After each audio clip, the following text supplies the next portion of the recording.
Hello guys! Hello! This is for Gemini. Welcome dito sa aking channel, Gemini. Alamin natin, Gemini, kung anong messages, vibration, gabay energy para sa inyong lahat. This is general weekly tarot reading para sa lahat ng Gemini. Okay.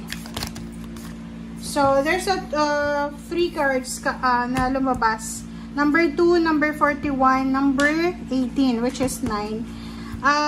Sinasabi ng baraha sa'yo na maybe Gemini, merong hindi magandang nangyari sa'yo, or maybe sa pamilya mo, or sa relationship mo, or even sa work mo. Sinasabi ng baraha na maybe may mga tao na masyadong entitled para saktan ka. Maybe may mga tao dito na nakapaligid sa'yo na like yung mga taong tinulungan mo, instead na bigyan ka ng appreciation, ang ginawa sa'yo ay masama pa yung binalik sa'yo. But, sinasabi ng baraha sa'yo na kailangan mo ng balanse.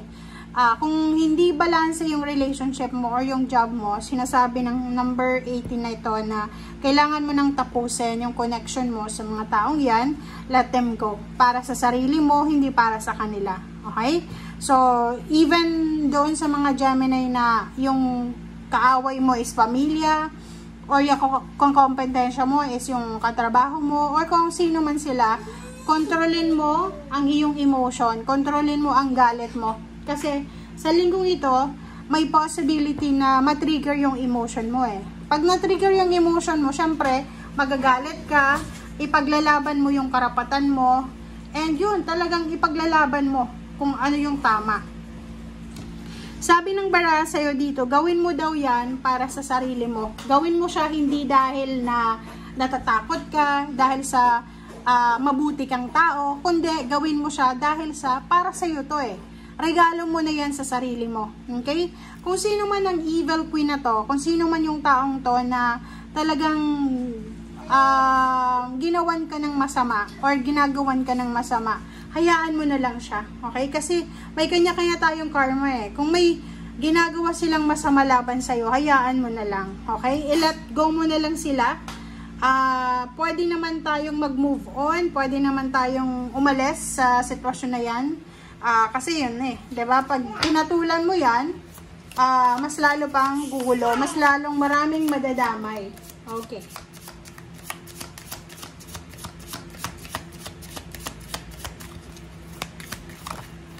Okay, this is the message from your angels. Is Grace and Antoinette.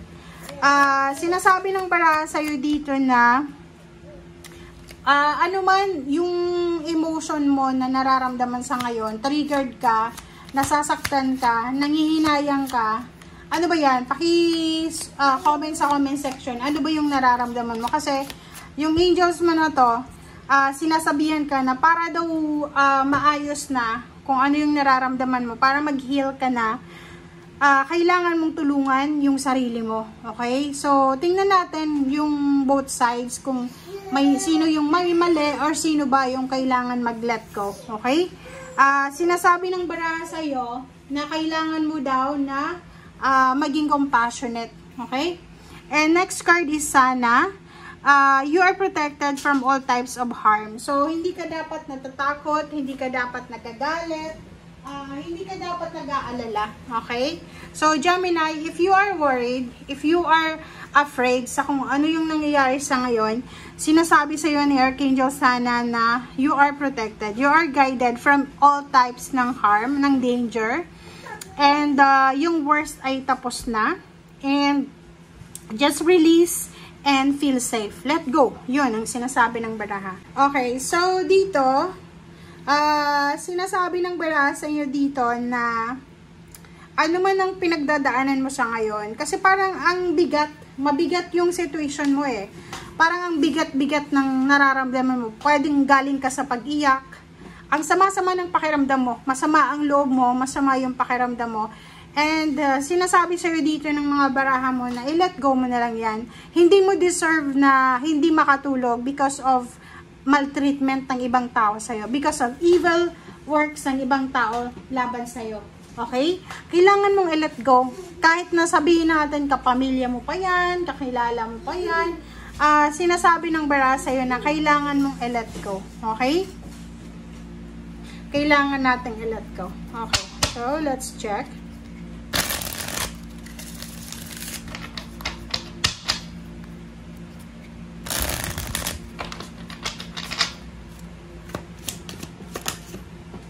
Okay.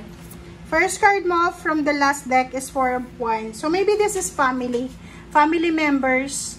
Parang yung tinatry mo na maayos yung pamilya. Okay, so, yung first card from your last deck is Four of Wands. So, sinasabi ng bara sa'yo dito na maybe this is your family. Kadugo mo siya. Pwedeng kadugo mo siya, pwedeng friends or someone na may tiwala ka sa kanya. Yung parang inaayos mo yung pamilya mo, yung maging stable yung lahat, pero maraming mga tao sa paligid mo, yung parang tinitrigger yung emotions mo.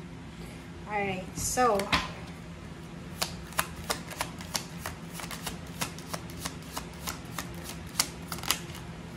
okay, next card natin is Two of Pentacles. So, maybe this is because of money. Pera yung rason kung bakit nag-aaway-away yung mga tao sa paligid mo, or maybe pera yung dahilan kung bakit masama ang pakiramdam mo. Page of Pentacles, sinasabi ng baraha, huwag kang mag-alala kasi ano man itong pinagdadaanan mo, kung naniniwala ka sa good karma, yung sama ng loob na nararamdaman mo sa ngayon, or naramdaman mo kahapon, or nang makalawa, or nang last month, ang kapalit daw niya ay pera. Kung naniniwala ka sa karma, minsan ganun minsan yung sama ng loob na binibigay sa atin ng mga kapamilya natin, ng taong ginawa natin ng mabuti, pera yung pinapalit ng universe sa atin. Victory. Oh, 'di ba? Nine of Swords, Gemini. So, if you are a Gemini na masyadong, mabilis kayong ma-stress, mabilis mag-isip, mabilis na maging negative yung mindset, etong baraha ay para sa inyo. Kailangan mong matulog ng tama. Okay? Huwag kang masyadong mag-iisip. Huwag kang masyadong, overthinking, overanalyzing the situation. Okay?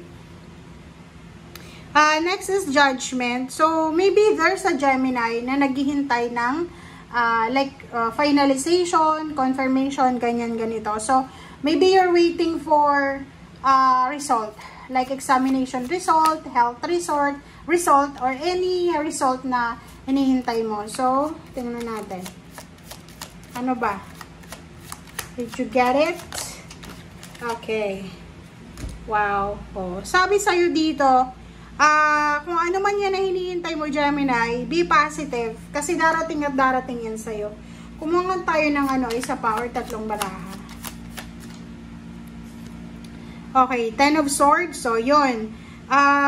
Gemini, sinasabi ng baraha sa'yo dito na may mga negative na nangyari sa nakaraan na kailangan mo nang i-let go. May mga bagay-bagay or sitwasyon na hindi mo na kailangan sa ngayon or hindi mo na kailangan para bukas or makalawa.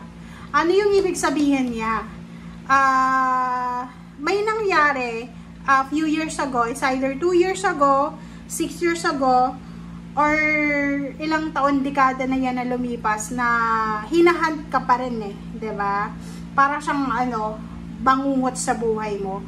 So, dito sa barahang to, ang sabi ng baraha sa'yo na oras na, this is the perfect timing para makarecover ka na dyan. Okay, hanapin mo or gawin mo kung ano yung pwedeng magagawa mo para makarecover ka dyan. Kasi parang kung makikita mo dito, masyado kang nai-stress masyado kang hindi ka nakaka-move on from your past. So, you need to let go. You need to start again. You need to give yourself freedom. Okay, kalayaan, kapayapaan. Lalo na kung past yan, past relationship, past job, ano man ang sitwasyon sa past, kailangan mo nang i-let go. Okay? Thank you guys. Bye!